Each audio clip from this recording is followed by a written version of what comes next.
Hello and welcome back to the Red Path. Today, I'm going to have a chat about the state of the World Eaters with Ashen Marines, aka Dara. Let's get into it.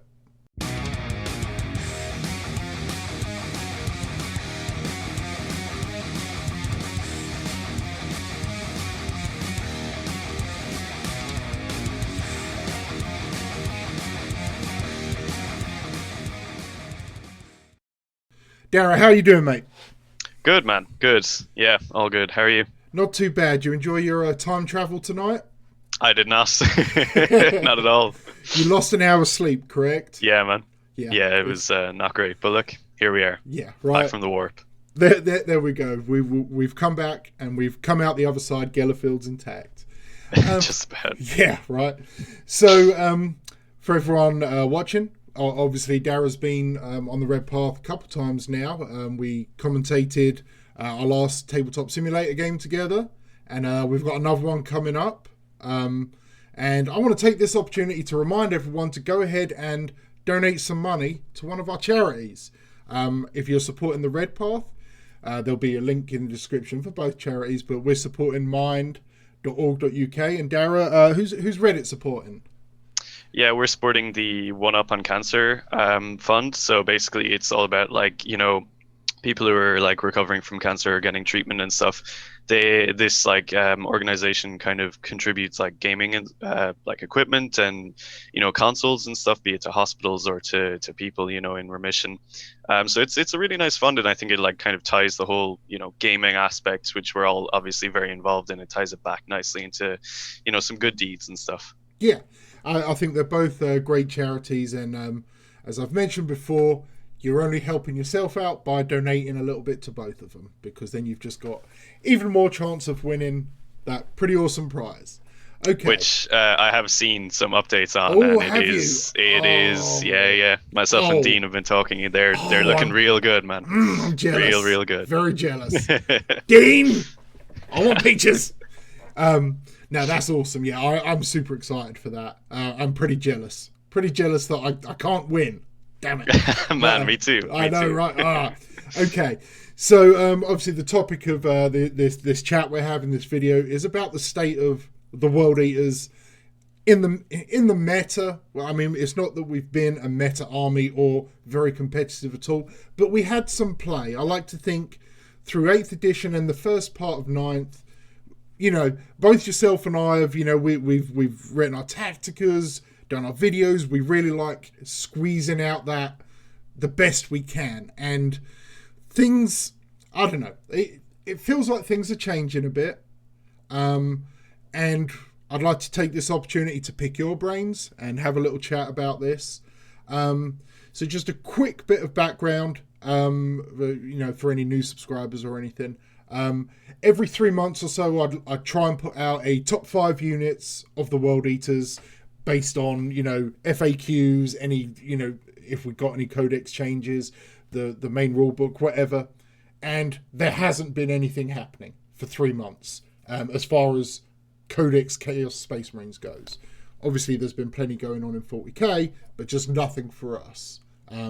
So I can't really do that right now because our top 5 is the same as it was 3 months ago, in my opinion.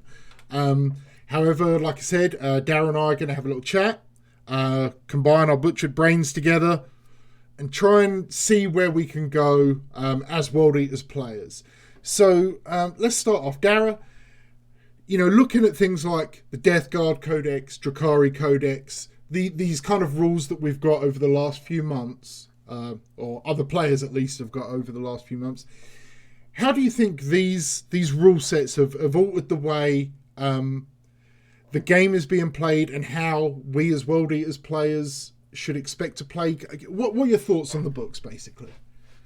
Yeah, I mean, it's definitely changed the game, not just for the armies that have gotten their books, but obviously for the armies that are coming up against them. I mean, this time last year, Mortarion was a joke, Right. It's why would you bring him? Yeah. And now he is a menace, which is cool because he's a demon primarch, right. He should be a menace, yeah. Right? But yeah, so they've obviously shaken up the game a lot.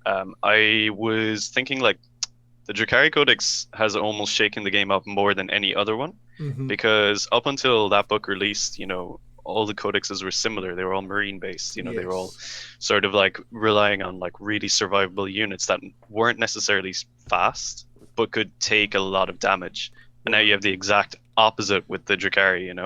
So Yeah. there's like I just have some notes here. Like there's such a contrast on like the speed of the Drakari versus like the endurance and strength of like we'll say the Death Guard, which are probably the other like main contender. Mm-hmm. And as well as that, like we're seeing with all these new books like a prevalence of like really high quality attacks, but also in a really high volume. Yes. Which like I would have said before, like that was kind of like Berserker's thing, where it's like they have so many attacks which are really good quality, but now you have things like Plague Marines, who can come in and do like the same damage. Yeah. And obviously, from our perspective, we're having to consider these things if we're going into a competitive setting. Like we need to think about what if I come up against Death Guard?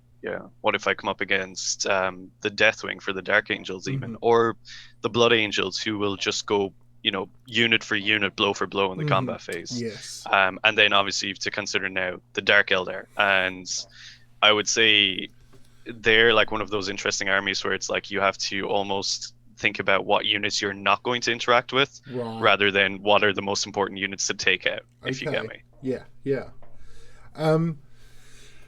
I know you were talking in the Discord channel actually about the just the sheer amount of things that the Drakari can do to destabilize the order of operations in the fight phase. Which I can't remember. I think it was you that said this, but it's like every codex that's come out from Space Marines on in 9th has had some way to make you fight last, or they fight first, or something that throws us off. But it's normally been one thing: the Judiciar, or the Death Guard character that makes you fight last, or whatever it is. But you I know you've read more of the Drakari book than I have. You made the comment that they have like several options, access to several ways of doing this. How do we deal with that? How are we supposed to deal with that? Yeah, it's tough, right? Because like, so a unit that attacks you that has a fight first ability, that's not so bad, right? Because you can still use the counter offensive stratagem if you need to interrupt, in alternating activations and so on. But someone that forces you to fight last, you can't use the 2 CP to interrupt. So it's probably our kryptonite, Yeah. And the problem is for the Dark Elder, they're on units like Incubi, which will absolutely butcher you if they make you fight last. Now, it's not guaranteed. They have to do a contested leadership check, so I think they have to roll equal to or higher your leadership. So, you can play around that with like a Dark Apostle and stuff. Actually, sorry. My apologies, you can't, because you only take his morale for the combat attrition phase for leadership, so you actually can't use that. But yeah, so it's a tough one. I would say I'm thinking about it myself at the minute, because it's a tough spot to be in.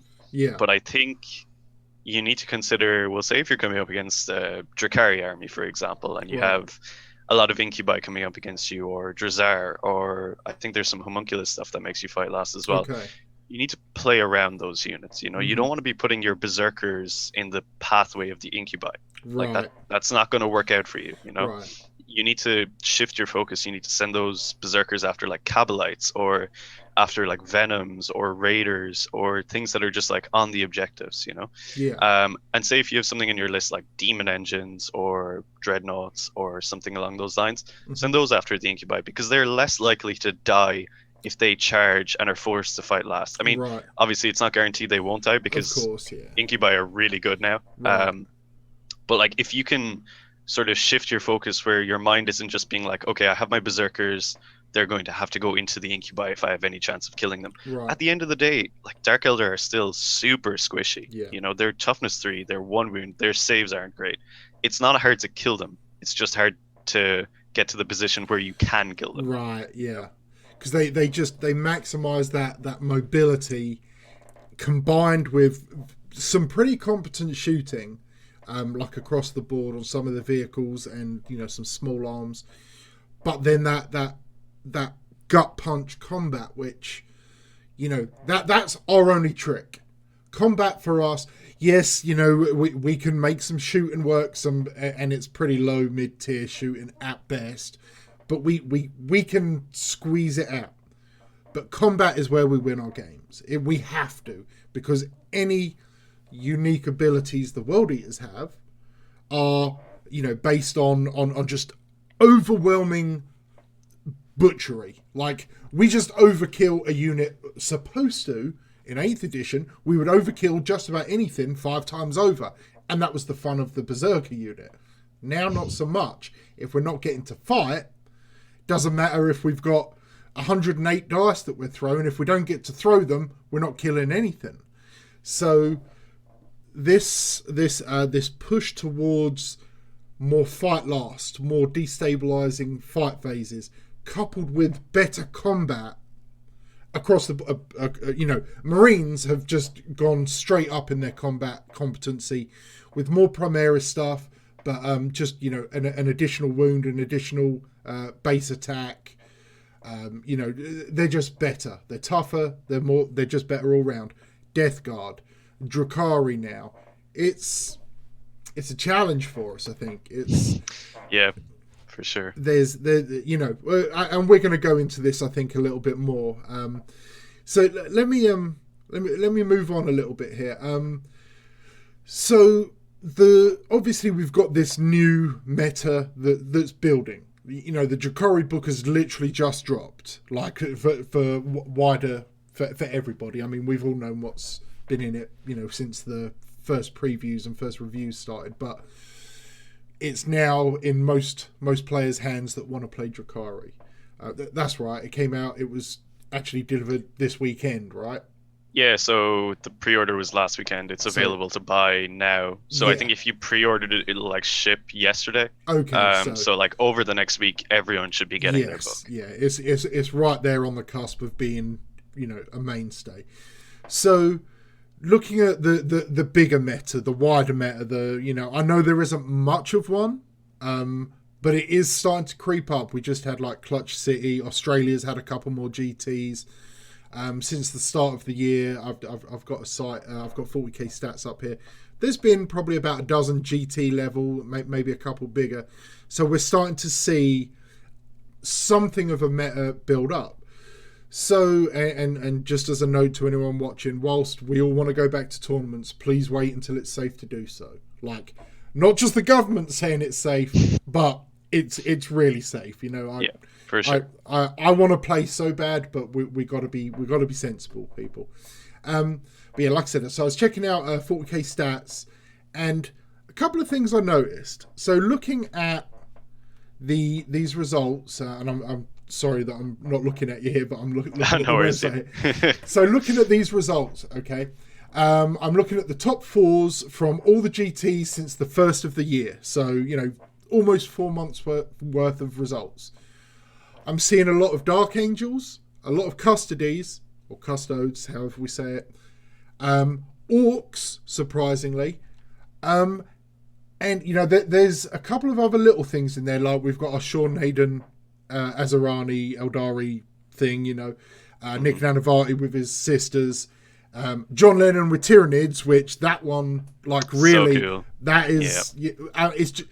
Triple like, Demicarian, I think, or something, isn't it? Yeah. Man. Yeah. But, you know, like... that's a unit. Yeah, right. But your John Lennons, your Nick Nanavati, Sean Nadens, all these players, it's more about the player than the list. These are the people that write the list that everybody else uses, right? These are the vanguard of the competitive scene. Aside from them and their particular list that just blow everyone away because they know how to play the game. Like I said, Dark Angels are popular. We know they're strong. They're tough and they're fast.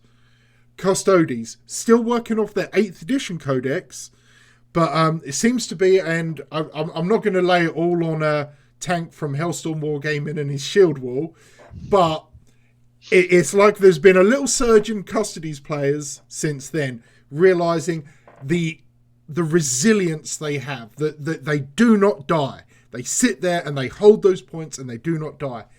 And then Orcs, not tough, but it's a lot of wounds. Now, I haven't looked at the particular lists, So maybe I should have done that, I guess. But I'm going to assume there's a lot of boys. I know there's going to be a lot of those the guns, the grot guns that they sit at the back and shoot. But the theme I'm noticing, it's not dominated. The GTs aren't being won necessarily by Space Marine spam. There's space like Codex Space Marines. There's a few in there. There's a Raven Guard list, and there's a Blood Angels list, but they're not everywhere. There's a couple of Sisters lists, and Sisters of Battle are OP. Harlequins. Apparently Harlequins have been winning everything from everything I read. They've won a couple GTs and they've got some placings.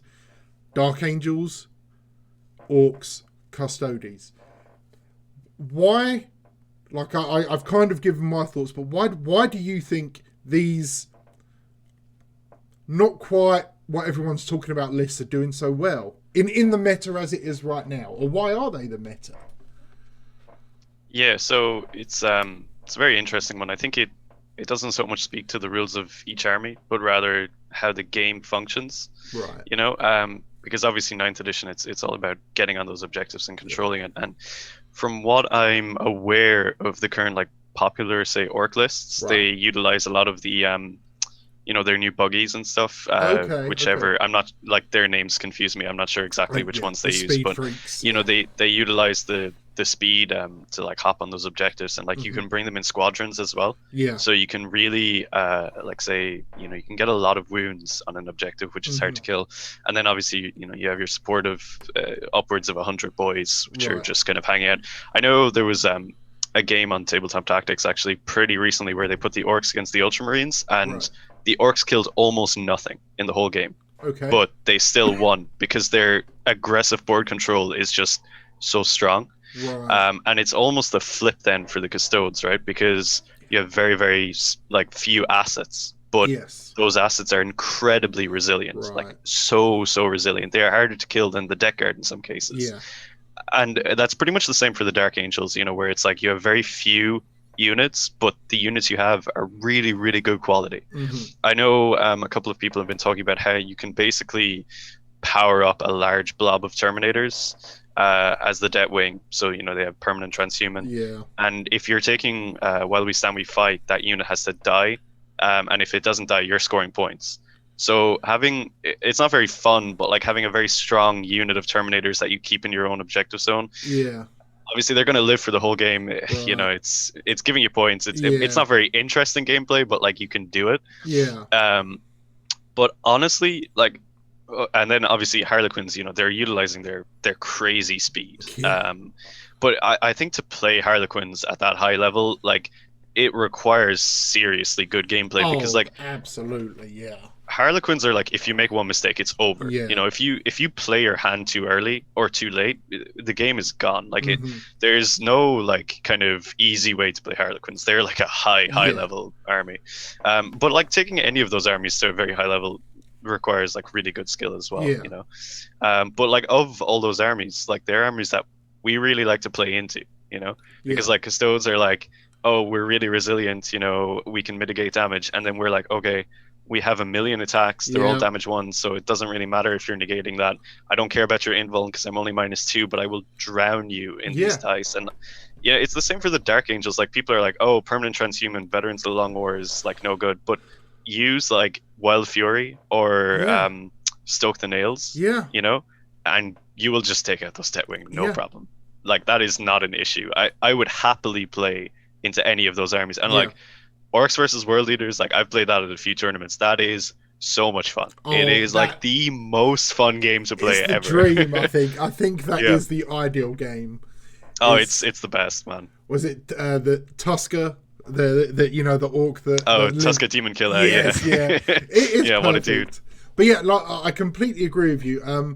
When the 8th edition Space Marine 2.0 Codex came out, and suddenly Marines were like crazy good from 0 to hero, I didn't play them for a while, against them for a while, and I just kept seeing and hearing, oh my god, this is ridiculous. Then I had a couple games against them. I was like, they were hard games, but exactly what you said. Once combat hits, if you can get our world eaters into combat, up until now, you didn't win the game, but you started playing the game. It's those first couple of turns where you're just trying to get into position.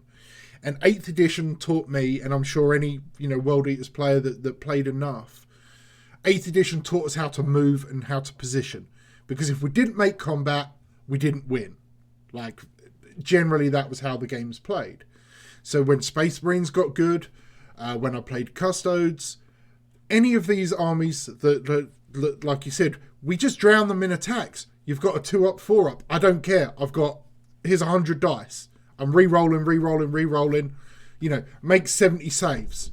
You're going to fail enough to make your 3-man Custodes blob either dead or down to 1 wound on one of them. I don't care. And, we've got the AP, or we can boost the AP. We've got all these tricks. But now we can get into combat, and if we can do the combat, we can still do that. But this is flipped. It's turned that switch off, or it's turned the dimmer down. Now we're perhaps not being able to actually roll those dice. So the Dark Angels, I don't think the Custodes have a way to affect fight order yet. No, I don't believe so. I think that was a rule that kind of came into 9th edition. Yeah. Unless there's something in their Psychic Awakening, but I would say I'm like 80% sure there isn't. Yeah, there was. I know that either Death Guard or the Judiciar, the Executioner for the Marines, when that model was released, I believe was the first version of it for Marines.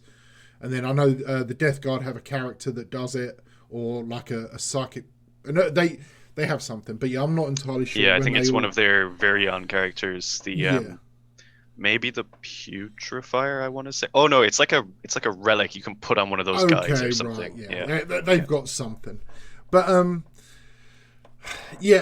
there's definitely a theme going on here. Like, there's definitely something going on. So it kind of leads me on to the next point I want to talk about here, and it's specifically about World Eaters.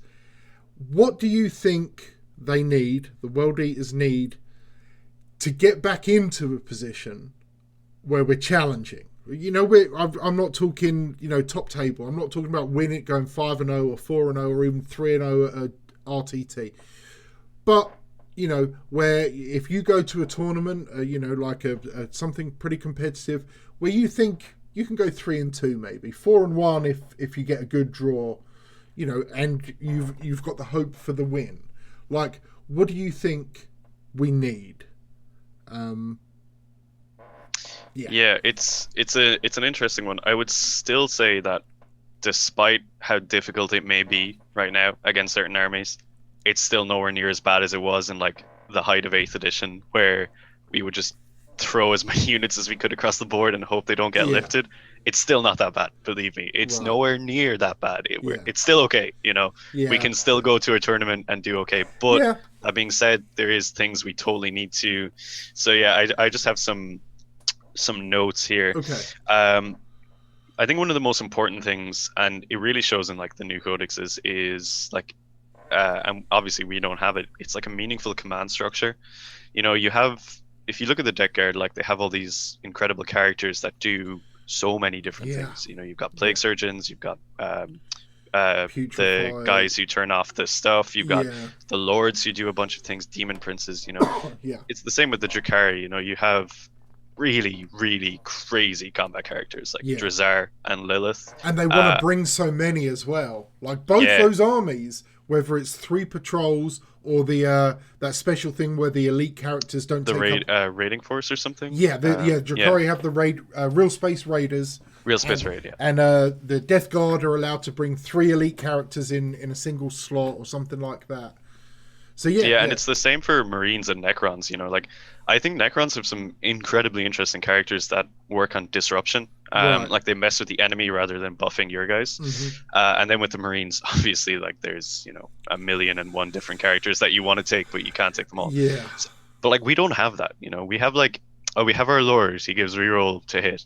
We have our champion who gives reroll to wound, and that's it. You know, like when it comes to buffing other guys, we like the Master of Executions doesn't do anything. The Greater Possessed does a very small amount for a very select few. Yes. I think one of the most important things that will actually push us back into the higher folds of competitive is having characters that provide meaningful abilities to units in our own army or meaningful debuffs to units in other armies. You know, I would say that's like probably one of the most, and like even stuff like, you know, the way the Drukhari have all their like Master Archon or Master Succubus now, like the ability to take a character who's pretty good and then take it up to that next level. You know, we need that as well. So I don't know, be it like a Master Lord or like a better Apostle or something like that. You know, we need those abilities too. They're so important for making an army function well. I think that's one of the most important things. I completely agree. I think that command structure definitely, like the, you know, like the Master of Sanctity or whatever, all the different things the Marines get. Yes, a very exalted champion, for instance. You know, he's not just exalted. I actually went in, looked at my grabbed my thesaurus out, and then realised I could just Google it.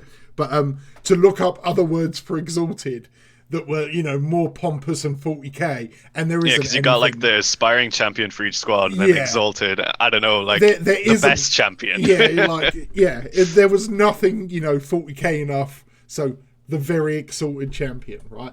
Yeah. But yeah, we need that. But I think also as a core overhaul, or like an almost like a redesign or whatever of the World Eaters. Nothing sweeping, like, but I still want us obviously to be a berserker focused charge, combat, fight, kill, move on. You know, that is what a World Eaters army is, right? But we have to get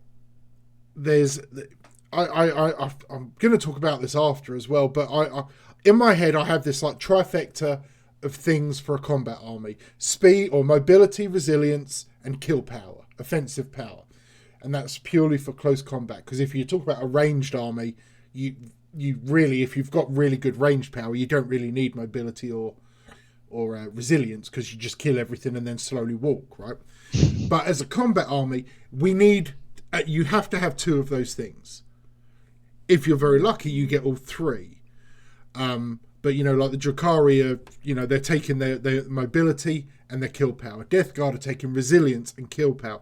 We only have kill power. We can it's unfortunate, isn't it? You know, like all of our best strategies are ways of like gaming rhinos or gaining deep strikes or strategic reserves. We're trying to recreate mobility or resilience or both, but we're using these archaic rules that we're not equipped. We do not have, in my opinion, the right tools. We can do the best we can with it, but I think we need things which are going to enhance the tool set we have, whether it's through advance and charge, you know, the obvious things, right, that everyone's talked about for 3-4 years, that just, you know, take us back a couple of editions. But this, like, we need to enhance either our mobility or our resilience. I think we're more likely to get an enhancement to mobility, and that doesn't mean having like 8-inch move in berserkers. It just means rhinos can disembark after moving. You know, something. Oof. Could you imagine? Ooh, or even if it was land raiders, if land raiders bring back the assault run. Yes. If we could disembark, because there's precedent, kind of White Scars can do it, but out of a rhino, but they can't charge. World Eaters should be able to disembark out of a land raider and absolutely charge. Like, just we need some core rule changes. But all right, let me stop there, because I know this is something we're going to kind of talk about now. Actually, So I asked you, and I've come up with my own list as well. Like 3 things that we'd like to see, or something that we think is necessary, like a core change or improvement to World Eaters, right? Then something that you think is likely, something that, you know, Games Workshop is, it just seems like it's a given that it's going to happen, perhaps. And then a wish list, then a meme or whatever you want. But go I got ahead. a good one for that. Tell me your number one, the thing that you No think problem. is necessary. Yeah, so like for my necessary again, I really think like I'd love to just like emphasize that command structure. I think it's so Right. important, and like the upgradable unit selections for the army. Yeah. Like that's all absolutely necessary to compete. But one of the like most important things, and I think as we're seeing more codexes come out, I would say it's now the most important thing, is either ways to overcome or ways to interact with these like new sort of abilities we're seeing in the fight phase. So like your fight last, your fight first. It doesn't necessarily mean that we need to just be able to be like ignore all those rules, because that is so boring. It's so boring when GW are like, here is a cool rule, and you're like, wow, that's really interesting, and then the next thing that comes out is like, now we ignore that cool rule. That is so boring. I do not want that at all. I just want a way that we can interact that doesn't necessarily just overwhelm all those things, because like, you know, like it's very interesting that they have this fight last mechanic, because like at the start they were like, oh, everyone has like all these fight first abilities and that's really cool, and then they brought in this fight last, which is so interesting. I think it's such a cool new rule. It's just really unfortunate that it's such a kryptonite for our armies, but like I really don't want to see us be able to just ignore all this, like, but even if it was like army-wide fight first, like Slanesh has, I don't think we're going to get that, but it's just an example, you know, because that the way the FAQ currently reads is that would change to alternating activations if you're in a fight last, fight first situation, Right. which is cool, you know, because then you have, I love that like sort of like mind games where you're like, oh, I'm going to pick this unit first, but then you're going to be able to pick. And then I'm like, but which unit do I want fighting like fourth, you know? And it's great. I love that. So, like, that's like that high level of kind of thinking in the fight phase, which is like, so I'll touch on that again later, but like, that's, I think, one of the most necessary things for us. Okay. So what did you think actually for the most necessary thing?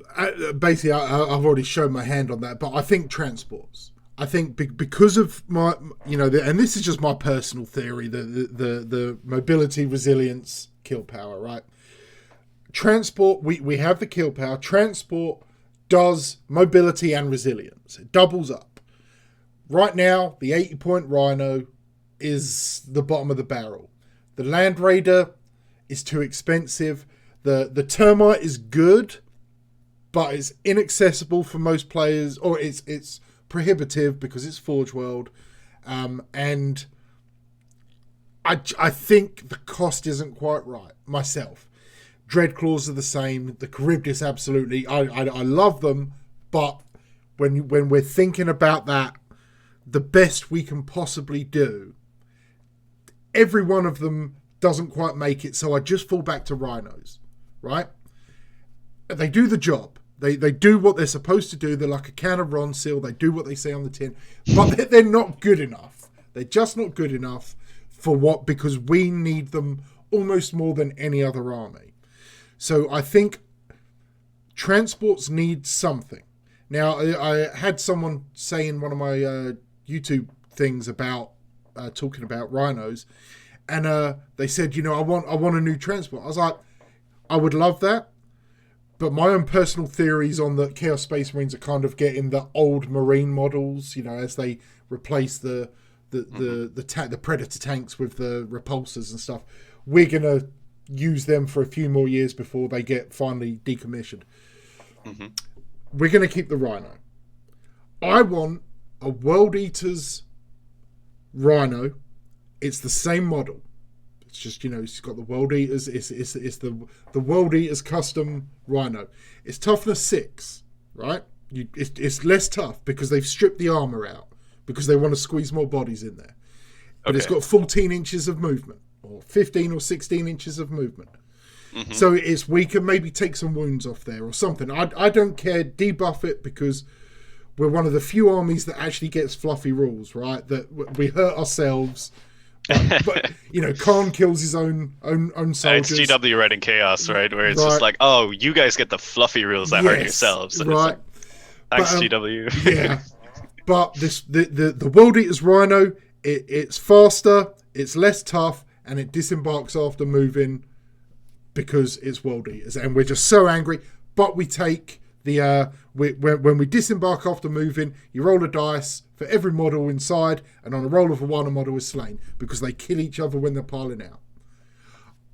It's fluffy, but it will also be great. It's not broken because there's a gamble, there's a risk.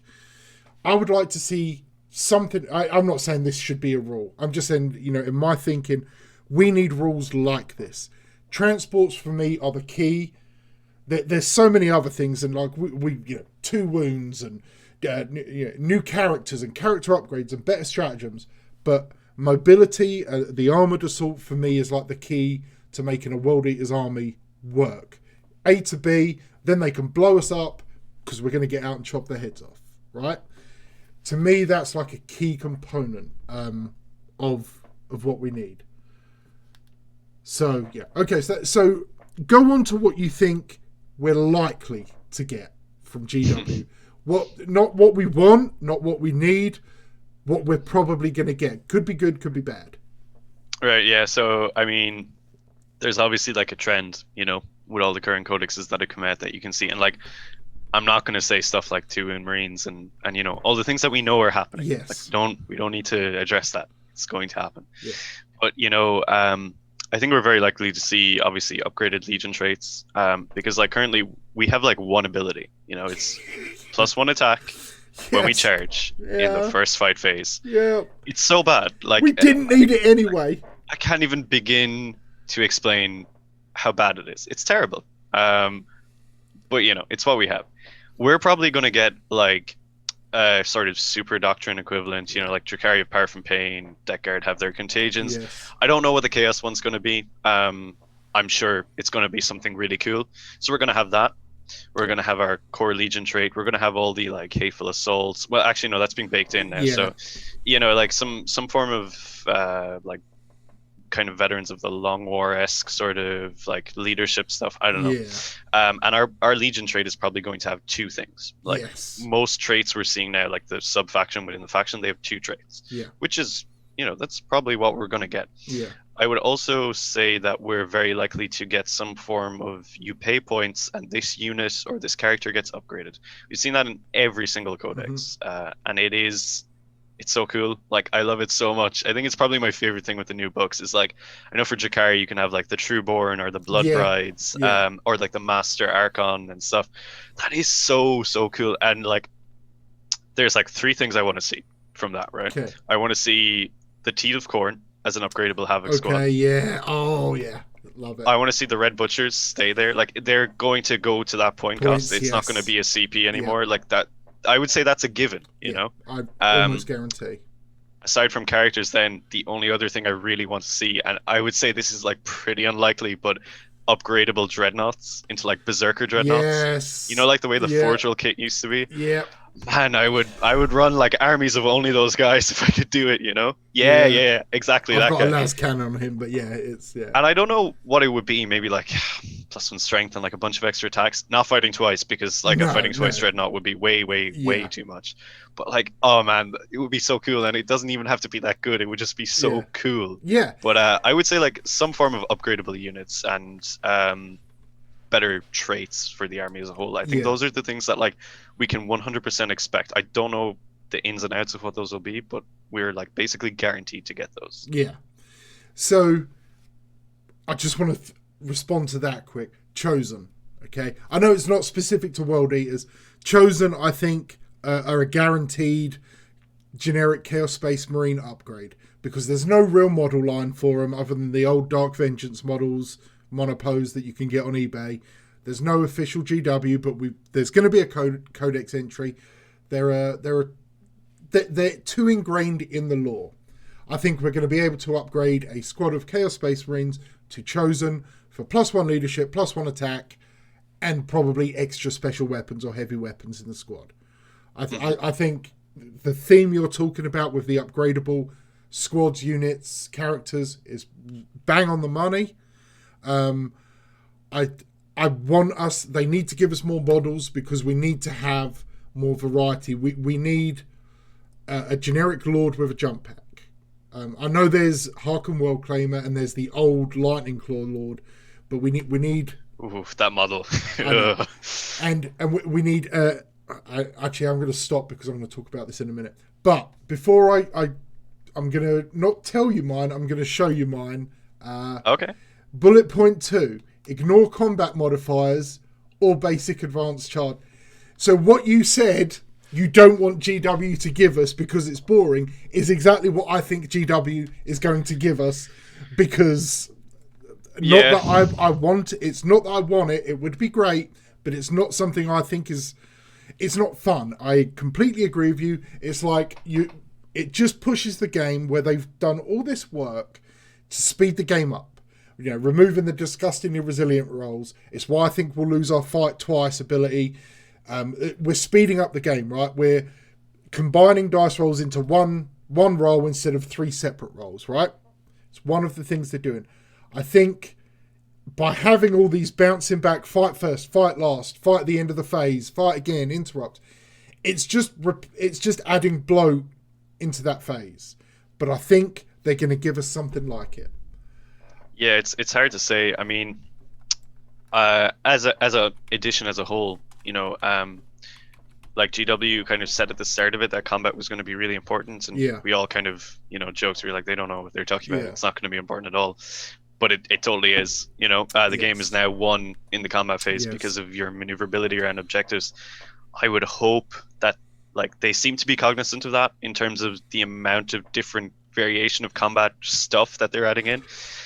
If they can introduce like a new player into the combat phase in terms of rules that we haven't seen before, which, like, you know, they I would have never thought they would have brought in a fight last rule, and it never once would have crossed my mind. So they are capable of doing it. I just really hope it's not what you said, you know, where it's just like a coverall. It's so boring. I want something that, like, you know, when I rock up to the table, my opponents aren't just going to roll their eyes and be like, oh, this guy ignores like all my incubi or my deck guard stuff. Like, so boring. Like, let's not not hope for that.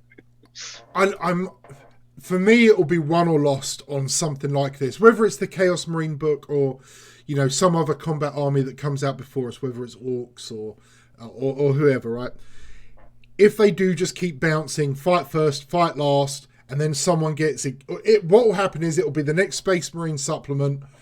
Space Marines are never affected by modifiers to the fight phase. You know, that's what's going to happen. But if the next combat army, the next combat focus army comes out with this third way, that I can't think of how they do it, but GW they come up with these rules. It's literally their job to invent well-designed rules, and they're doing a pretty good job.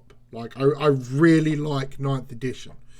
I don't like that it's taken us so long, but that's out of our hands and they're a business. But every codex and every rule I've seen has been equal parts fluffy, optimized, good for the army and good for the game and good for 9th edition. So I want to trust them. I just am so scared that it's going to be, when they finally fail, it's going to be with World Eaters, you know. We're going to be the downfall. It's everyone's fear, right, for their own armies, is that. But I mean, you touched on a very good point where you said that, like, the codexes are very fluffy, but also, you know, that fluffiness is competitive. Yeah, because, like, when you put a Drakari army on the table now, it is going to look so cool. Like, the raiding, real space raid, that is, like, hands down one of the coolest things they've ever come up with. And the fact that they have managed to make that a competitively viable choice, but not so good that, like, you wouldn't take anything else. Right. It's so good. It's so good. And I just, like, I would hope that we will see a similar treatment where we will look at our book and we will say, this is an incredibly fluffy thing, but we can also now duke it out on the top tables. I don't know if that's going to happen. I'm fingers crossed that it will, but we'll just have to wait and see. In my opinion, and, you know, I'm not totally down. I don't know a lot about the lore of a lot of other armies, right?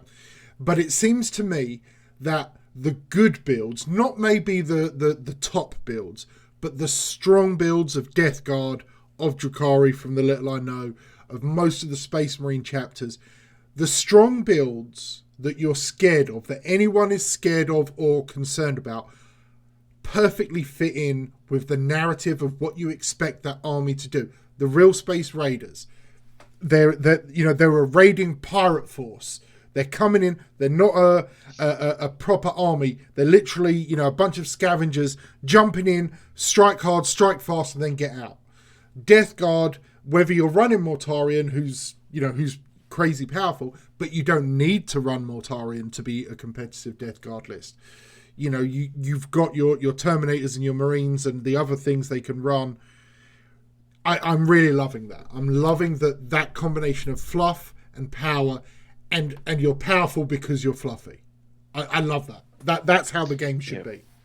I mean, like, as the game, you know, it's getting more and more popular, and like people who don't necessarily collect 40k are seeing it at tournaments and stuff. Yeah. I think GW has become very aware of the fact that they want the armies at those tournaments to look like armies and not look like, you know, a Knight Castellan, 32 guardsmen, and Blood 3 Angels, Space Marine characters. If I don't know what the hobby is and I turn up to a tournament and I'm like, oh, cool, I'll check this out, and I see that on a table, I'm like, that looks stupid. And you see it on every other table.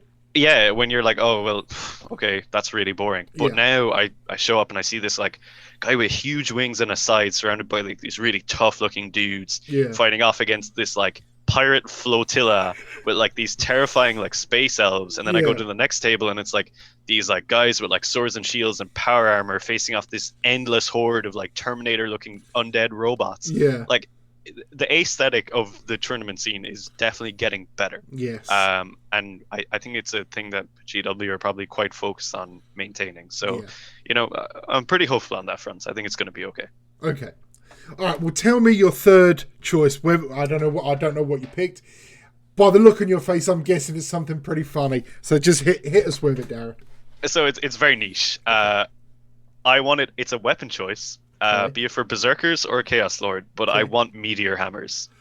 If you remember, yes, 40k. Yes. Like, how cool would it be? I went so far as to write up like a fake profile for them. So you got 2 modes of attacking. You got +3 strength, AP 2, and damage 2. Or you have +1 strength, AP 1, damage 1, but 3 extra attacks. Yes. Sold. Yeah, I think it would just be like, because I've always been like, oh, like the Berserkers need a unique weapon, you know? Yes. They can take a load of stuff, but like it's all stuff that everyone else can take. And you know, you look at your Plague Marines or your Rubrikai or your Noise Marines, and they all have something that only they can take. Yeah. I want Meteor Hammers. You know, that would be so cool. Yeah. I've had literally exactly the same conversation, and I want to say the stats were pretty damn close. I think when I talked about it, I wanted it, or I suggested it would be -1 to hit on the strike profile, the heavy profile, right? Yeah, makes sense. That's hilarious because they need Berserkers have got everything: volume, accuracy. We can get AP. We don't have damage. I don't mind us being damage 1, right? Because that's fine. Marines and everyone who's got chain swords and chain axes are damage 1. I don't mind. But we need a damage 2 or a damage 3. Even if it's 2 out of 8 Marines or 1 out of 8 Marines can take it. You get a champion with a fist or a hammer if you need it. But then you get the Meteor Hammer on the guy that no one else likes. They're Berserkers, and it's Dave at the back, and he just never shuts up, and he won't stop swinging his bloody hammer. But when you need him, you just let him go, and he's like the. Have you played Total War Warhammer? Yeah. Like the Warhammer Fantasy, the little goblins. Yeah. I can't remember what they're called. Not flagellants. I know the ones you're talking about. I guess the huge maces. Yeah. And also knowing GW, like they'll probably do this, and it's gonna be like on like -1 to hit, and on rolls of 1, 2, or 3 you kill your own guys or something stupid like that, you know. I'll be totally fine with it as well. I'll be like, give me a whole squad of these guys. Yes. Absolutely. But I would say that, like, you know, obviously we don't know if it's going to happen, but like if there is a new Berserker kit, I would say like 99% guarantee that there will be a unique weapon in there, be it a Meteor Hammer or something like I don't know, like the Headsman's Axe or something, like a huge axe, or like the blades. That would actually be really cool, like a Lightning Claw equivalent. Like we will get a unique weapon. Hopefully it will be something like based off the Rampager squad. I would love that, but look, we'll just have to wait and see, you know. I think it'll be options for a great axe or the meteor hammer, like it'll be a thunder hammer on a chain. Basically, it'll be an improvised, because it's a relic of the lost age, but they still remember it. Yes, we will get a new kit eventually. I wish we had some good rumors about it. We will get a kit, and yes, it would only make sense to give them those options. Whether it's 1 per 5, 2 per 8, or whatever. Yeah, I'm right there with you. We'll get it.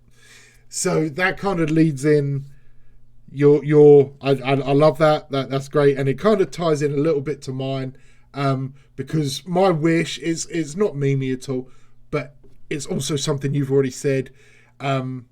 More unique characters, not necessarily upgrades to characters, because we definitely need that, and we will get that, I think. But unique characters. The Blood Priest, every World Eaters player has talked about, Age of Sigmar, the Warriors of Khorne, or the whatever they are, the Bloodbound or whatever. Slaughter Priests, I think. Yeah, they get the Slaughter Priests, and they've got like 3 or 4 different models, I believe, for that. And they're all really cool. The big, bald, lanky guy who's just like savage looking. They're amazing models, and a Blood Priest. It's a variation of an apostle, sure, whatever, I don't care. I want a Blood Priest. I just want it to be called Blood Priest, or Slaughter Priest, or Butcher Priest, or something like he's in is it not Chosen of Khorne, Eater of Worlds. One of Khan's retinue is like he's one of the first ones to truly fall to Khorne, and like they refer to him as the Blood Priest. But also I want to see an Exalted Champion in Terminator armor. Or jump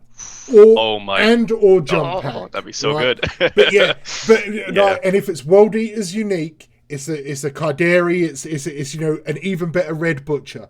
Don't do that to me. Don't give me that hope. But stop. But wait, there's more. Because the Exalted Champion, you can't take him by himself, because he's Red Butcher. He's unleashed. So you have the Tech Priest, the Warp Smith, that lets him go, right? But like we get some monstrous looking sort of Disco Lord light sort of thing, something in between a Warp Smith and a Disco Lord, spider legs or something, I don't care. And his weapon, one of his weapons, is a goddamn Exalted Champion on a chain who he lets go, and you let him go, and instantly 2d6 movement before the movement phase. Just, I don't care. He must move, he must advance, he must charge, he must fight. You basically don't get to control him. Okay. He is your bomb that you're throwing at them, and you let the dice do the decisions for you. I think that would be so cool, so cool. It's but like to touch on Orky. It is, but like kind of World Eaters are anyway, right? Exactly. Yeah. Like to touch on that, it's something, the like unique characters is something I always say in my group as well, where I there's so much like scope for really cool unique ones. But one of the things that I really want to see, as well as all those ones you said, is like a unique apothecary, but like apothecary, because I think they have it in 30k where the apothecaries can like stoke the nails for the World Eaters, and it like makes them fight better in some description, but at the end of the fight phase the nails can just blow up their heads. So even if it was like, okay, you get this amazing buff for like a phase, but at the end of the phase you have to like make a leadership check, and if you fail you suffer this many mortal wounds. Like an apothecary, you couldn't do that, and it speaks back to what we were saying earlier about like a good command structure. That's a buff that isn't just re-rolling hits and isn't just re-rolling wounds, and there's a cost as well, and like there should be a cost to a lot of these buffs, and like I would just love to see, and like make the Master of Executions good as well for World Eaters, just like make him cool, because God, he sucks so much, and he's such a cool model, but he is like apart from Harken World Claimer, he is the worst written rule set in the Chaos Codex. It's a shame. I've tried so many times to make him work, to make a Master of Executions work. I've never fielded him, because every time I squeeze one into a list, I'm like, okay, so if I give him it's either the Berserker Glaive, or I think Gorefather you can give to him, right? He can take the Berserker Glaive. He can't take Gorefather. Right, that's right. So you give him the Berserker Glaive. Okay, he's a little bit more resilient. Now, if I give him Battle Lust, no, he doesn't need that, because he already heroically intervenes like OP. Disciple of no, like there's nothing. He's got a little bit of everything, but none of it is enough to be worth it. He's like the mini jack of all trades. He's got a little bit of all the good stuff, but not even combined are they good enough to make him worth it. And I say that, and I'm sure some people are going to be typing, no, Master of Executions is amazing. Well, I mean, he still dies to 2 heavy bolters, right? Yeah. So, yeah. I mean, I used to run him with, I think it's Eternal Hatred from the first Chaos Space Marine Codex, where he does mortal wounds on wounds of 6s. Yeah. Because he does that innately anyway. Right. So you can kind of get him going with like a bit of a mortal wound roll, but like he has to be your warlord then. Which you definitely don't want as a guy with no invuln and 4 wounds. Yeah, right. Like he's pants. Like he is quite bad. Yeah. But like, you know, I mean, there was that really cool artwork they showed off of him like yesterday. So fingers crossed. Now is that brand new? Because yeah. Oh, it is brand new. Okay. Yeah. Okay, I wasn't sure because it's like I remember I saw some Khorne Demon art probably about a year and a half ago, and I was like, oh my god, it's brand new Khorne art, and I was like posting it in places, and oh, that's from the Codex from like 3 years ago. Like, son of a gun. I was excited. Yeah, no, because there's actually like only been, I think, like previously like 2 other instances of like Master of Execution's artwork, because like obviously he's such a new unit, you know. One was like on the cover of Vigilus, and another was like his unit entry in that book. Okay. And this one, it's like it's even done in that new 9th edition art style as well, which is like such a good art style. Yeah. But yeah, I mean, here's hoping. You know, we'll have to wait and see. So, all right, kind of linked into all the things we've just talked about. Obviously, you've had a read and I've had a read of this this homebrew codex from whatthefortyk.com, and I really enjoyed it. Now, for anyone watching, there will be a link below. Whatthefortyk.com, you know, a website. YouTube, got a YouTube channel, and they've come up with this homebrew Chaos Space Marine Codex, and it's really well written, in my opinion. It's got the sort of amount of work that should hopefully go into our codex when we get it. It's taken everything from Death Guard Codex, not everything. It's used the structure and the way the rules are written and everything from Death Guard, Space Marines, anyone else that might be kind of related to Chaos Marines. Excuse me. And they've given us, or they've given all Chaos players like a workaround if you want to play in like friendly games. Obviously, it's not going to stand up competitively because it's homemade rules. But we both had a bit of a read through and just want to touch on it because I think it's worth talking about. But go ahead, Dara. What did you make of it? Yeah, so I think overall it was an interesting read. Like you said, there's a lot of tie-ins to like the Death Guard and the base Space Marine Codex, which personally for me, I hope that's not actually really what we see. Okay. Like there's a lot of stratagems where it's like this is transhuman, but it's called something else, or like this is the Death Guard thing, but it's called something else. Right. I like that the Death Guard Codex was not the same as the Space Marine Codex. Like I like that they didn't have a transhuman in there. Yeah. And I hope that we see something similar because it's really boring to just be like, oh, we're loyalist Space Marines, but we have demon engines, you know? Right, yeah. But like, I can definitely see why, from a sort of homebrew perspective, that they would focus on that because like, what else do they have to go off of, right? But that being said, there was some really like cool things in there. So like, I know for the World Eaters, they had like a Blood Tithe, which was like kind of similar. Like it had elements of the Khorne Demonkin from like back in 7th edition, where it's like, you know, you work up this tithe as you kill more and more units, except you like the way they have it here where it's like you spend like points to like get all these abilities. Some of those abilities were very, very strong, like a little bit too strong, but I really, as a concept, it's really cool, and it's tying back to literally what I just said about that unique aspect. Like you're not going to have that somewhere else. So I thought that was really cool. The Mark of Khorne being +1 strength and +1 AP in combat is really good, but it's way too good. Like it's way too powerful. Like as a free upgrade on a unit, you know, like pushing berserkers to strength 6 or even base marines to strength 5, like that would be and an extra AP, you know, it would be I think it's, and like demon engines and stuff, you know, like going to some of them will be going to strength 9. Like a brass scorpion would be outrageous with that kind of ability. I think it's like, well, it's a very nice idea, and obviously if we got that rule, I would be like, I am going to exploit this to the nines. 100%. it is way too strong for a 0-point upgrade. Yeah, I think just quickly, I want to say I can't find it right now, but I want to say there was a caveat that for each of those cult upgrades, the cult unit didn't receive it. So like a Plague Marine wouldn't get +1 toughness, Khorne Berserker wouldn't get +1 strength, but everything else would. I believe that's in there, but I can't find it at the moment. That makes sense. Yeah. I still think it's like really cool, but really strong. That being said, I don't have a good alternative to what you would do for the Mark of Khorne. Yeah. Marks of Chaos are kind of one of those things where it's like, if they stopped being a thing, I don't think I would mind too much, because it's just one of those rules that's really awkward to write because they're a free upgrade. So you don't want them to be too strong, but then if they don't really do anything, people give out about them not doing anything. So yeah, it's tough. But yeah, let's see what else there is here. Death to the False Emperor as a stratagem is so good. I know they had that in there. I think it was like re-rolling hits instead of like the 6+ generates extra hits. Right. That would be incredible. Like, it should never have been our faction ability. Yeah. As a stratagem, it is amazing. I'm also a huge fan of their Fury of Khorne stratagem. Yes. So it used to be fight twice, but now it's like +2 to the charge and +3 to your consolidate. Yes. Oh, that is such a good rule. And it's perfect. Like, it's not too powerful. It's strong, and you would definitely use it. And it is exactly what Fury of Khorne should be, because it's so boring to be like, hey, fight again. Yeah. It's mobility.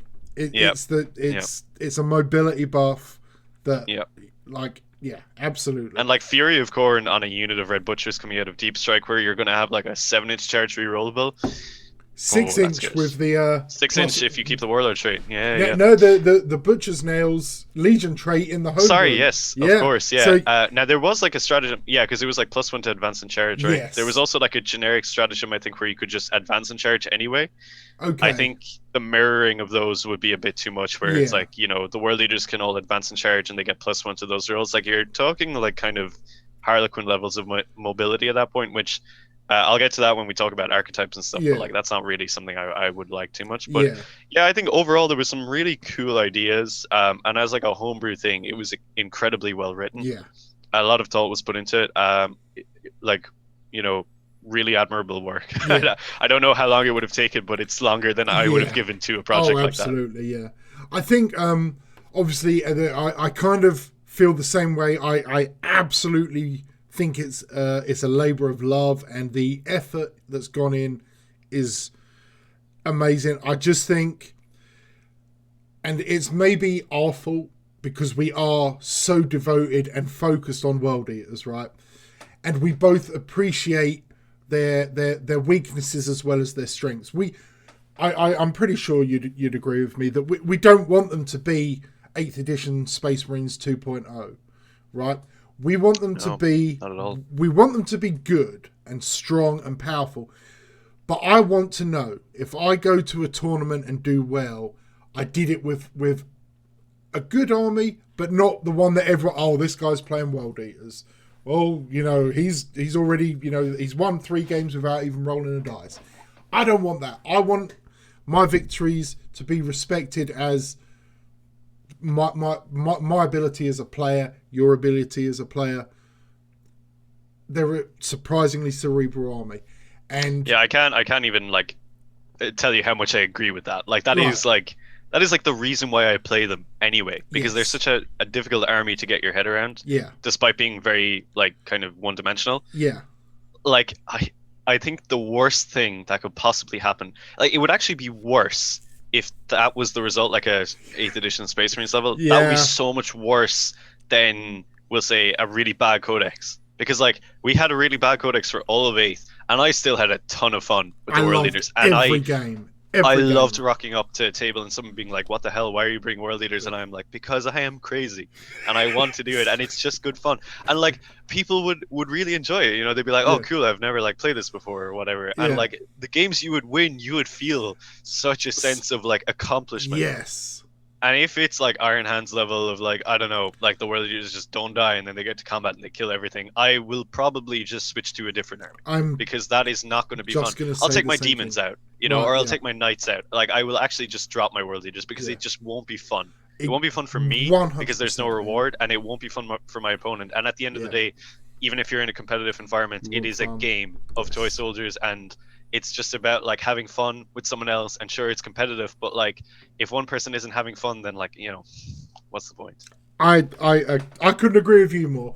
I was, as you were talking, I was thinking, you know, what I'm going to say is I'm not going to play them if they're Iron Hands, if they're like the Raven Guard, any of those super tough factions which were almost, you know, easy mode, play themselves and win games. I won't play. I'll still follow. I'll still make content about them. I'll still do reports on their competitive success. But I don't know if I'll personally play them. Certainly not at competitions, a tournament. I would pick up something else because I'm not in it. I want to win every game, right? I want to win every game, but I want to win a game because my opponent and I were equally matched in skill level, and our armies were balanced enough, and it came down to, you know, who made the right crucial decision at the right time and who was the better general. And if that's my opponent, I will absolutely love to be defeated like that, by being outplayed and outsmarted. And if I win like that, I'm proud of that victory. But if my army is just easy mode, I don't care. That's why we're seeing John Lennon win with Tyranids, right? That's why we're seeing Sean Naden win with Eldar, which everyone said is like bottom or close to the bottom of the pile. And then a Tau army just did. Not that I'll ever be at those heights, but that's the kind of game I want to play. Yeah, well, like it really speaks volumes, like especially Sean Naden. You know, like he's stuck to his Eldar for forever, basically. Like he's not switched. You know, he's like, this is my faction, and I'm going to play it when it's bad, and I'm going to play it when it's good. And when it's bad, he can still do really well, which speaks volumes to him as a player. And like, there's nothing wrong with people who want to get the flavor of the month and like, you know, get an army on eBay and like play it for a couple of months in a tournament while it's good, and then it gets bad and they trade it out for something else. That is totally fine. Like I would never disrespect that. It's a different way of playing, and it's entirely fine. But the other side of that is, say, people like Sean Naden, who will focus on their Craft World Eldar and do everything they can to make them viable, even when they're largely perceived as not viable. And that is, it's very difficult to do, to have the sort of fortitude and patience to stick with an army like that. But it's ultimately, I find it very rewarding. And like, it's not always rewarding. You know, you're going to have games where you get destroyed, and it's tough, you know, after those games, because you're like, I don't want to play this army anymore. But it just makes it like, when you will win your next game, it just makes it so much like more fun. Like one of the most fun games I ever played in a tournament setting was against this like very good player over here, and it was like Craft World Eldar versus obviously my world leaders, and I was running like a demon engine spam. And I was going into that game being like, I'm going to lose because I'm coming against like the 8th edition Eldar, which were good. And this is like one of the best players in the country. And I am going to lose this game so bad. But I went into it being like, I don't care that I'm going to lose. Like, I'm just going to try and get as many points as I can from this game.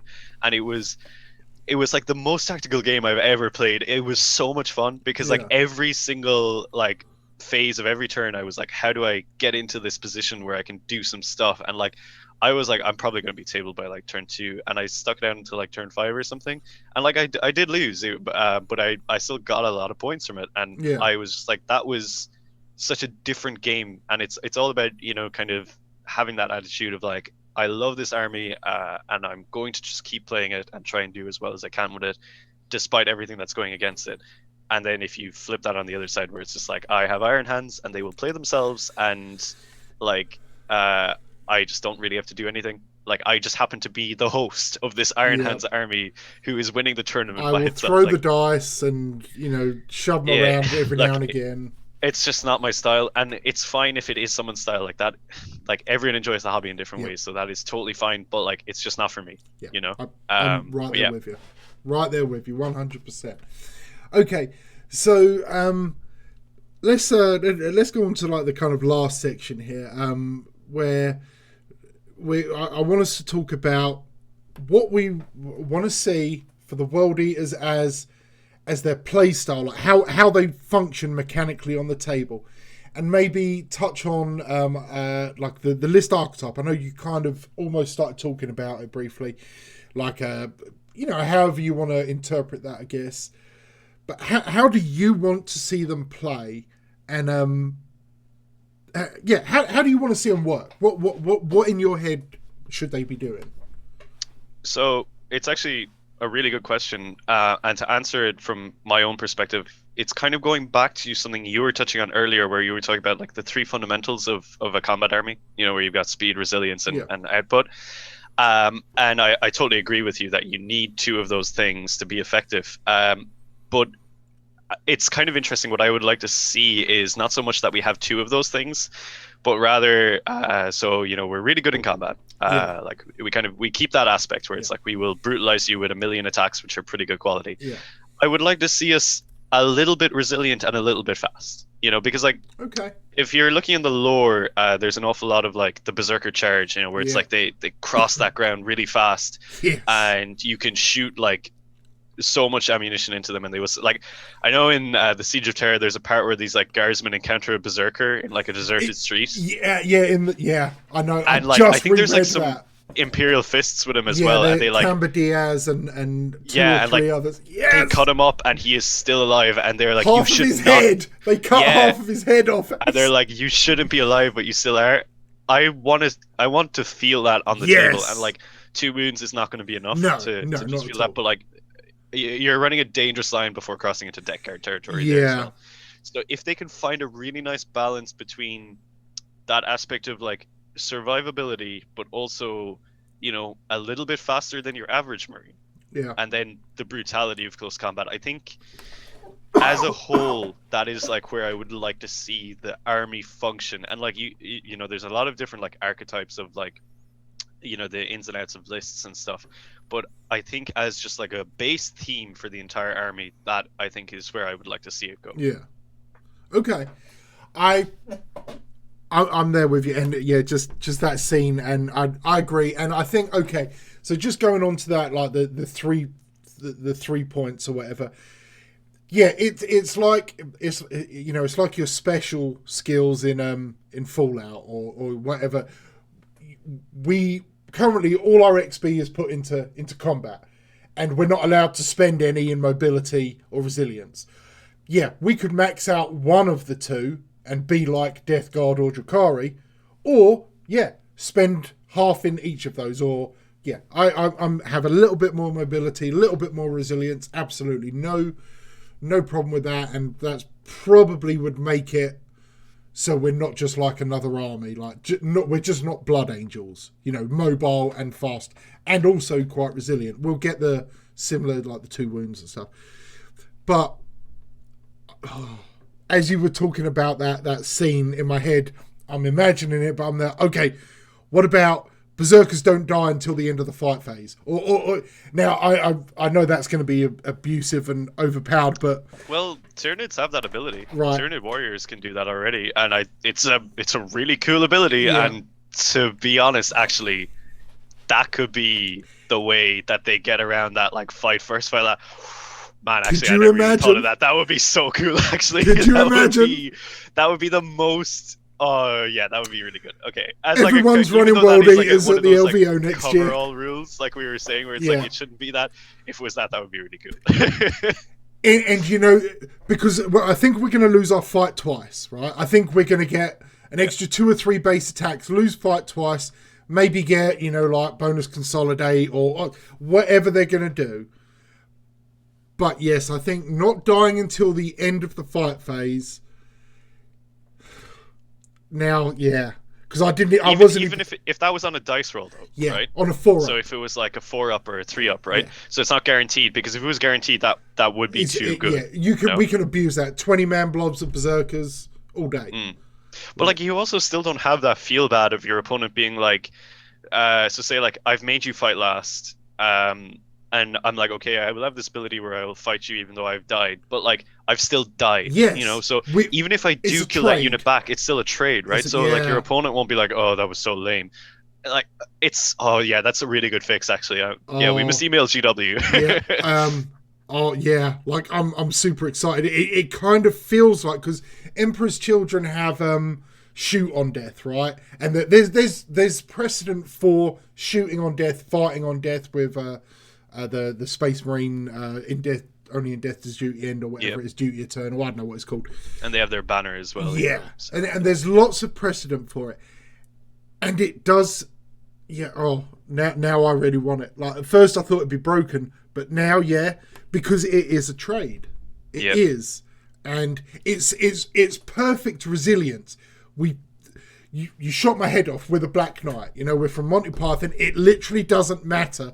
Our body is so full of hate that we are going to keep killing you, and until you literally decapitate and disarm us and everything. Yeah, okay. It's incredibly fluffy. Like it's now that you said it, I'm like, that is like, because I was always like, how do you capture that like essence of like, we don't die, but we're not the death guard, but you know, but we're berserkers that don't feel any pain. Yeah. Is what is it? It's in just about every World Eaters novel and codex. It's like everyone's afraid of dying, but the World Eaters under the nails do not care, and that's why that's their special ability. That's their superpower or whatever. Like every legion has a little something, whether it's, you know, like vampire powers or whatever, or invisibility powers or something. The World Eaters, they are not. I know there's the no fear stuff, but they have no care about their death. They fight. It's even like before the nails, you know, like in I don't know if you've read Slave to Nasseria. Yes. But like when they're fighting, I can't remember the name of that race on that planet. Yes, that's it. Yeah. Gennans, something like that. Yeah. Like it talks about how they will overcommit to a fight so much that they will take a lot of losses themselves, but they will achieve their objective like faster than like expected, but at a great cost. And like that's even before they have the nails, so it's like ingrained in like the Legion as a mentality of just like, you know, push forward and, you know, get into that combat, and even if it's going to kill you, and even if you are dying, you will still strike out and take them down with you. I just think that would, if that becomes a reality, I don't want to get my hopes up too much now, that would honestly just be the best. Like I would take that as the only ability. Right. You know? Because it's competitive, because it circumvents all this all this stuff that is ruining our day, but it doesn't. It's not feels bad for the opponent, and it's fluffy. And we could have just made a video talking about this. Like, there's too much. There's too much circumstances. We need to have another talk where we just come up with how the rules should be for World Eaters. We'll send this to GW, and then they can just pay us some money.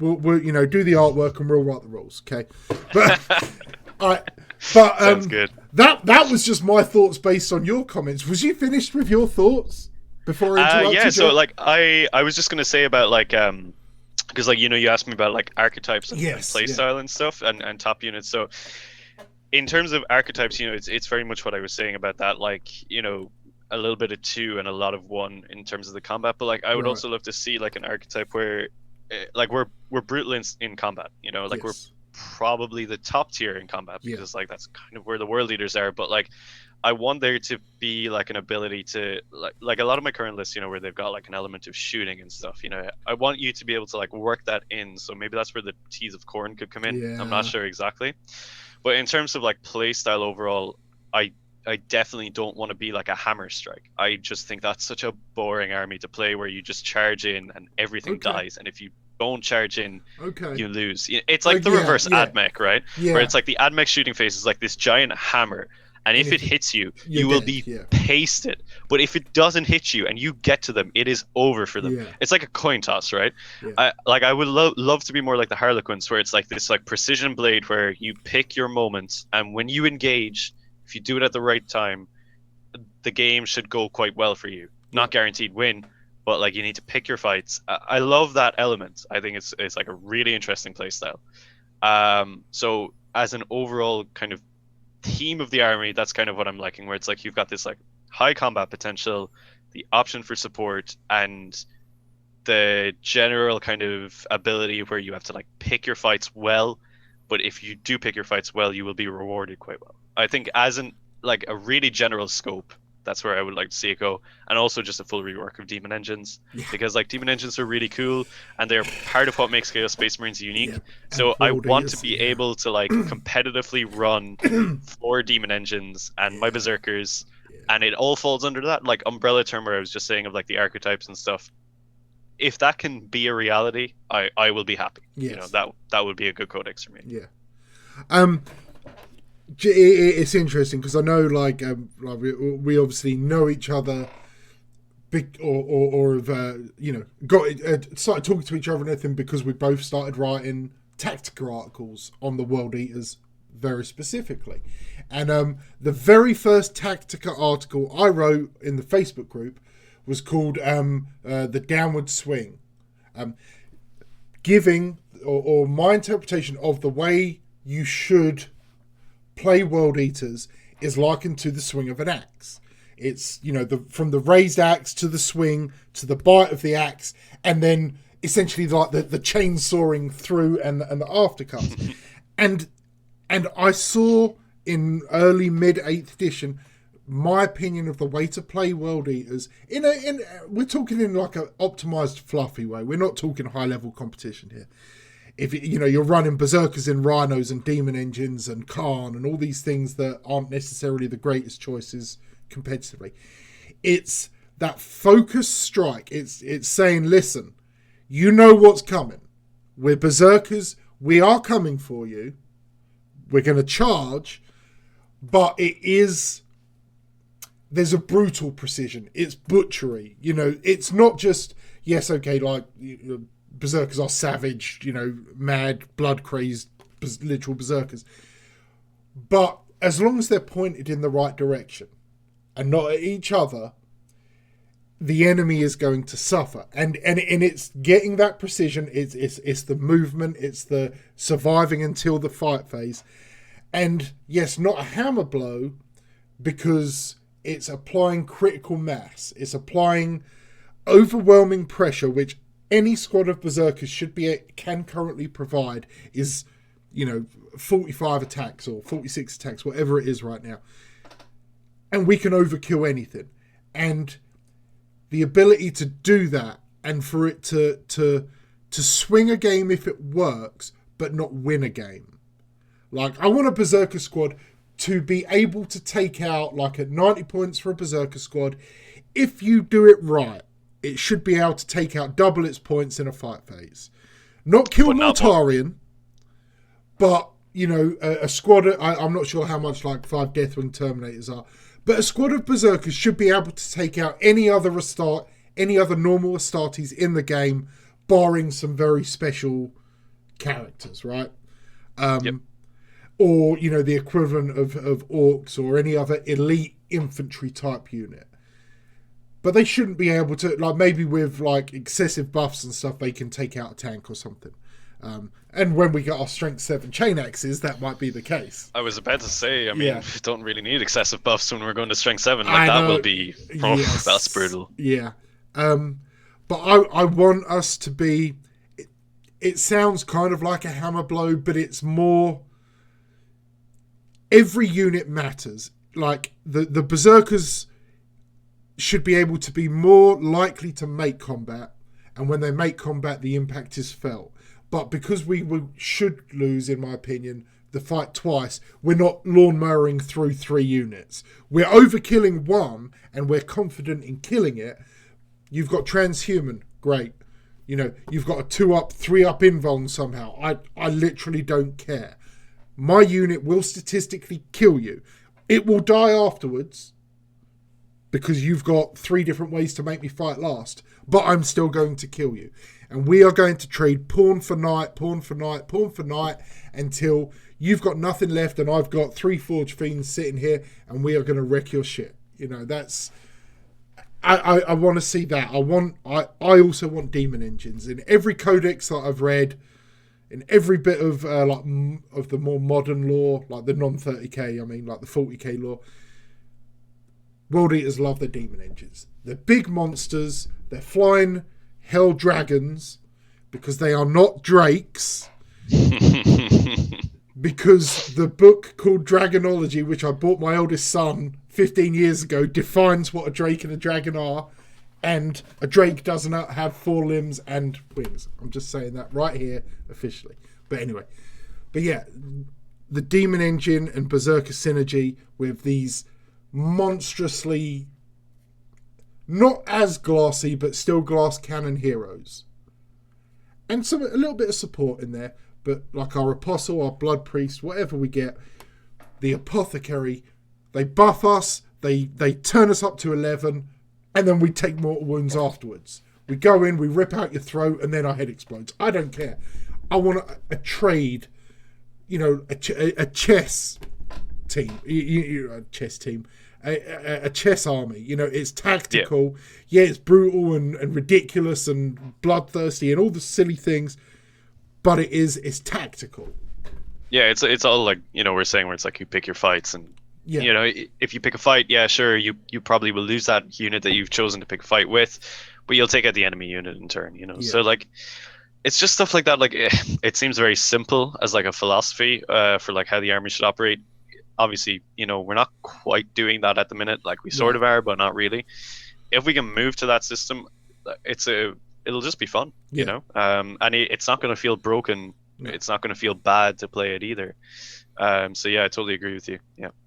Yeah, I think there's a lot of things. I mean, if we go to like a kind of Rhino Rush, if they give us ways to utilize transports better, or like demon engines, like World Eater demon engines or World Eater vehicles, get some really cool stratagems, and like the Legion trait especially, maybe add one. I don't know. I'm not even going to go there with rules, but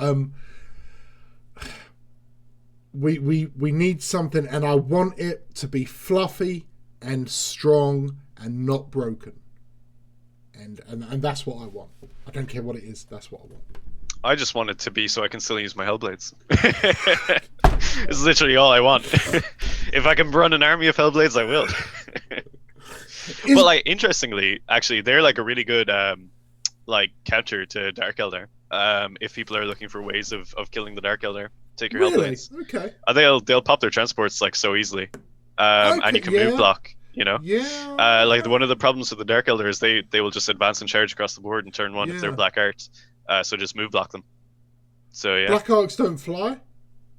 No, sorry, Blackheart, the Cabal. Blackheart, sorry, okay. Yeah, so like they can power from pain is +1 higher, so on turn 1 they can advance and charge. So okay. So if I just like move my Hellblades, so I'm like, cool, like this is how far you can advance. When you finish advancing, you will be inside the Hellblades base, so you can't go there. Okay. And also like their vehicles are still like, while they got a little bit stronger, they're still weak. So Hellblades are pretty good at taking those out, and if you can shoot out a squad of Incubi or Cabalites in turn 1, happy days, and like, sure, you can be like, because like obviously a Dark Elder player would deploy out of line of sight of like your Havocs and stuff, can't hide from a flyer, I want you to know, when I edit this video, your face is going to be replaced with the Forge World logo, and dollar signs are going to be raining down. I just want like Hellblades in my hands, like woo. Is it the Hellblade, which is what the Helldrake is now? Because I think the lore of the Helldrake is that it's like mutated or possessed Hellblades or Helltalons. I think the Hellblades are actually like a separate thing where they're like I know they were called like Irine cults or something, or Irine cults, however you pronounce it. Yeah. I think they're like a weird like subcult of like Chaos Space Marines that like aren't really allied to a faction. They're like the way the Raptors and Warp Talons are, where they're like their own band. Thing, I think they kind of like fall under that umbrella as well. Okay. All right. But yeah, it's something like that anyway. But they're cool. Yeah. I've said cool before, you've sold me on them. It's just But okay, well that's the end of the questions, and I think we've covered just about everything. And if I'm looking at the time here, we've where's my recording thing? I don't know. Oh, we've been recording for an hour and a half. Yeah, sometime. Good chat. I didn't realise that. Yeah. Okay. Well, it was a good chat. Yeah. So I want to wrap it up here because it is 8 o'clock in the morning for me, and I need to go to bed at some point. So yeah, it's been a long day. Geez. I can tell you. Yeah, lots of work. Yeah. But thank you so much for being here, Dara. Thanks for chatting and sharing your knowledge and your experience and everything with me and with everyone watching. Hey, no problem. It was a really good chat. I'm always happy to talk to world leaders, and anything along those lines is always fun. Yeah, good times, man. And we definitely want to have you. Well, I know hopefully we'll be chatting again probably next week if everything goes to plan, because we've got our Tabletop Simulator Champion of the Conqueror tournament coming up, where your little Reddit crew are taking on my little Red Path crew, and there's going to be skulls claimed, bloodshed, and money raised for charity. It's going to be a good time. Yeah. I'm really looking forward to it. Me too. All right, folks, that's going to be the end of this one. As ever, stay healthy, stay safe, and kill, main, burn.